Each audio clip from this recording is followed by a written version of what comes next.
My name's Dan Schaar. I am one of the partners and trial attorneys at Carpenter, Zuckerman Rowley. I run the Northern California team, so to speak.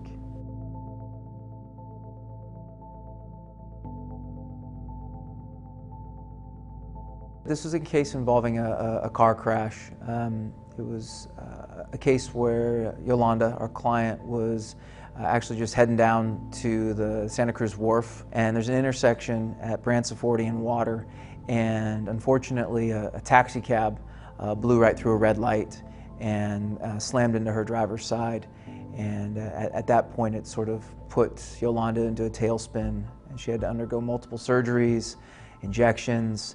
It sort of changed her life forever. For most of the litigation, the insurance company for the taxi cab refused to produce the dash cam footage in the cab. And it was only about, I think, maybe a month or two before trial that they finally produced the video, because for the longest time they were actually claiming that Yolanda ran the red light rather than the taxi cab. Yolanda is very physically active, somebody that was, even though that she was in her late 50s, she was as active as a 20-year-old. She was hiking, she was running, and actually after the crash happened, rather than going to the hospital, she actually walked home, over a mile back home. She didn't think she was hurt that bad. But fortunately for the case, but unfortunately for her, she started her medical care the very next day. It became pretty clear to me that given the course of care that Yolanda underwent, which was a shoulder surgery, a neck surgery, a series of injections throughout her entire back, that the visuals were really going to help provide additional pictures to the human story that we were going to tell. So we reached out to DK Global to sort of bring life to the medical treatment, which oftentimes can be pretty cold.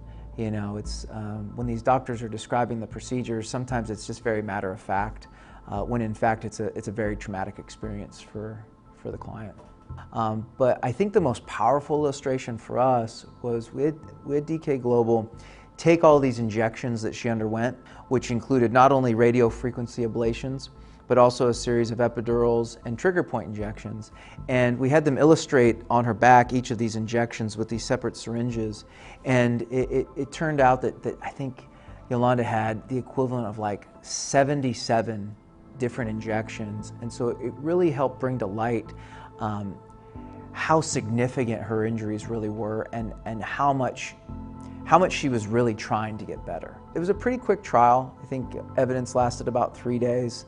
And after about roughly 6 hours of deliberation, the jurors came back, their verdict was $1.51 million, all non-economic damages. The visuals do play an important role for a number of different reasons. One, your jurors, it's a very expansive age group. And so the visuals help that. So you're able to sort of hit everybody. I get the auditory, I get the visual, and then I get the people that have to be constantly entertained with something. It's sort of just that extra bump that you get from the visuals. It sort of completes that picture. And that definitely, I think it definitely helped our jurors reach the right result.